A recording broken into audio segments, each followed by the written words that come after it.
Greetings, Internet. Thinker2112 here with... Hey, what's up, everybody? This is HerrinPlays. It is 1644 Eastern Daylight Time on Sunday, the 17th of March, 2013. Happy St. Patrick's Day. And let's play Okami. St. Patrick's Day. I'm not wearing any green. Neither am I. But, I mean, think of all of the video game characters we could have for St. Patrick's Day, and just look at Amaterasu. She literally leaves, like, grass and blooming things in her wake everywhere she goes. She's like the queen of green. Yes. Anyway, it's been too long since I've had you in one of my videos. I know, it's been a long freaking time. What do you know? Can you remember what the last time was? Because I don't remember. I know you were in one of my Twilight Princess. You were in a few of my Twilight Princess, actually. But I can't remember specifically the last time that we commentated on your channel. Was it Dangeresque 3? If so, that was like over a year ago. Yeah, that was over a year ago.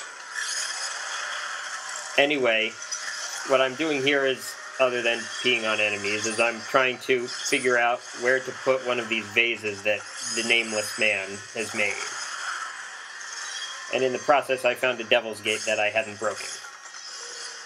Or Devil Gate. Oh, that's right. There's like a bunch of bases that you have to put together. Isn't that for like a Sun Fragment or whatever it is? It's for a Stray Bead, which okay. could be said of most of what I did in this session, which was actually 3 different recordings. No, I didn't actually play for 4 hours and 15 minutes at once. Oh yeah, also some bunnies that I didn't feed, which I guess makes sense because they only appeared when the Devil Gate got destroyed. But yeah, I missed a lot of stuff way back in Shinshu Field. That's not surprising, considering you were doing it blind. That's true. Now, at this point, have you switched to doing more walkthrough, or are you still doing it completely blind? Oh, I'm looking up where stuff is, but I have not looked up anything on the final dungeon. I'm going to do the final dungeon blind. Okay, cool. I just think it's funny that the character that I presume is the final boss has the same name as the Pharaoh in Yu-Gi-Oh! Yami. Oh, I mean, I'm probably going to be thinking of that while, during the fight. Oh, I should update you on technical upgrades a couple of technical upgrades that I've made. Still, I'm nowhere near, the top Let's Players, but it's a significant upgrade from before. I now have a computer that can actually handle what I'm doing. Because the backlight went out on my old computer, which meant that I had to shine a flashlight on it to see anything. That's right, the last time we were talking, that was that way. Oh, that's right, yeah. And so I got a new computer. I haven't transferred all of the files that I want to transfer, I still want to make the rest of the funny moments from the FF8 voice acting sessions, but other than that, I have everything on this computer now, my new one. Also, yeah, what were you going to say? I said sweet. I keep finding new stuff that I should have done something with. So then I realized that, every single time I use bloom, I do it clockwise. So I'm like, alright, I'm an ambi bloomer. Or maybe not. I don't know if you've seen Zoolander. Have you seen Zoolander? I haven't. I've heard so much about it, and I keep meaning to watch it, but I haven't gotten around to it. Oh, well, one of the running gags is how, when he is on the runway, he always turns in the same direction, and he's possibly not capable of turning in the other direction, so he says, I'm not an ambi-turner.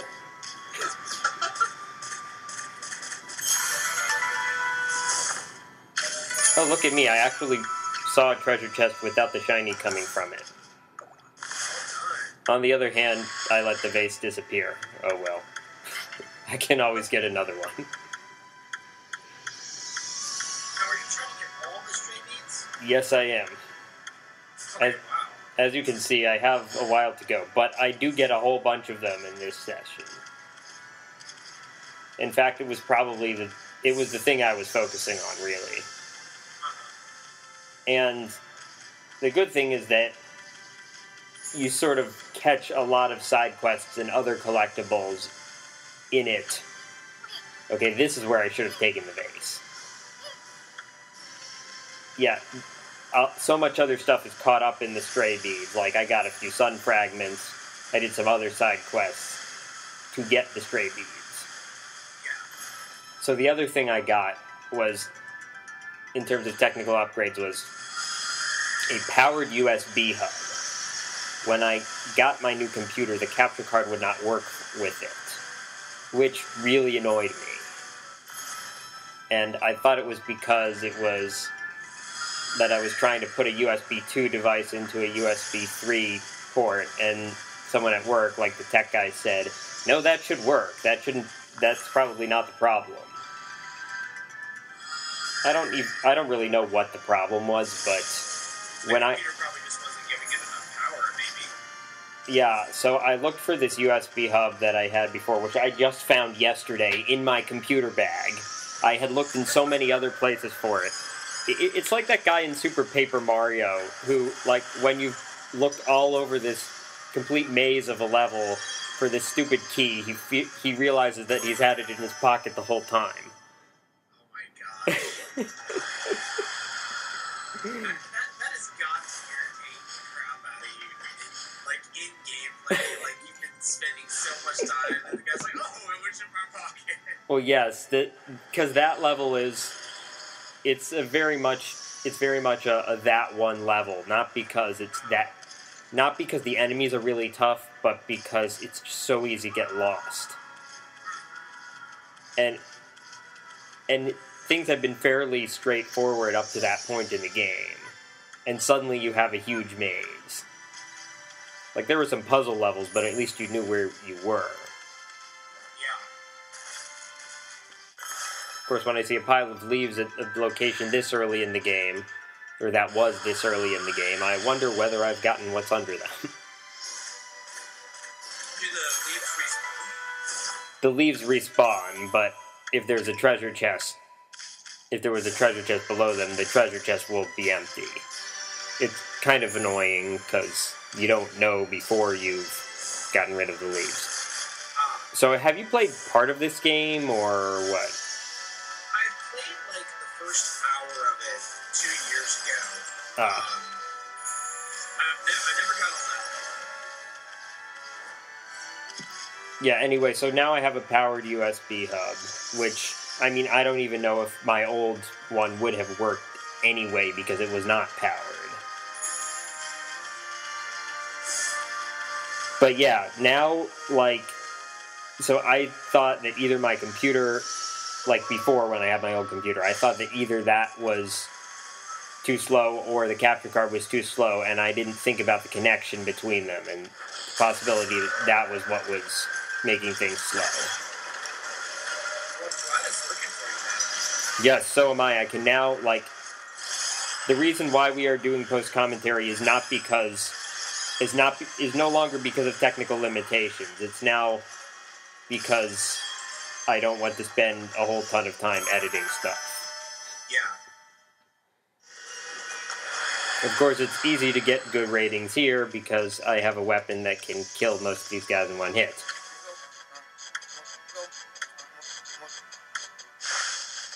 I love this, like, this kind of stage of different adventure games. Like, the point where you've done a whole lot with the main story, you're no longer really riding on the story rails, you're pretty much able to, kind of go explore, use all your abilities to unlock a bunch of stuff. You're just, it's very leisurely. It's really cool to play, like, not exactly the post-game stuff, but, like, the late-game collectathoning kind of stuff. It can get repetitive, but it's also very, very fun for sure. Yeah, I think it's fun, but it's a bit.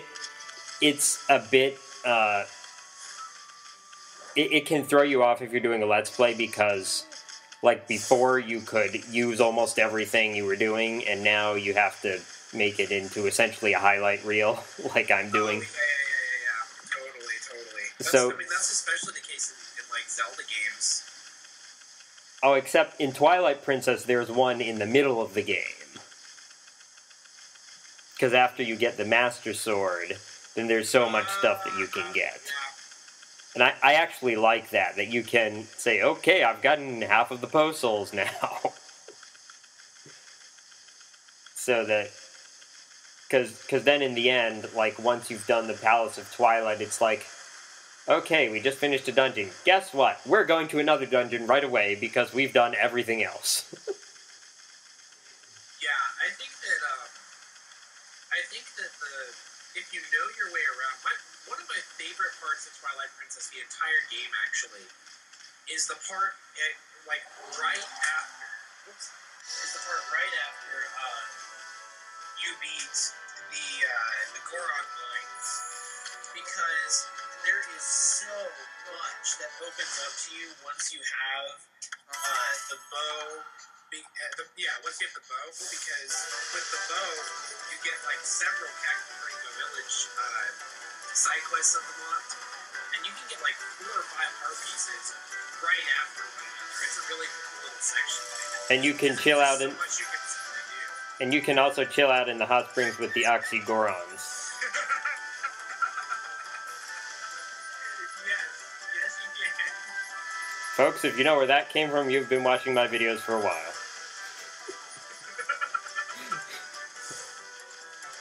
So you have to beat this guy a few times. I don't remember whether this was the second or... I think this was the second race. You have to beat him 3 times.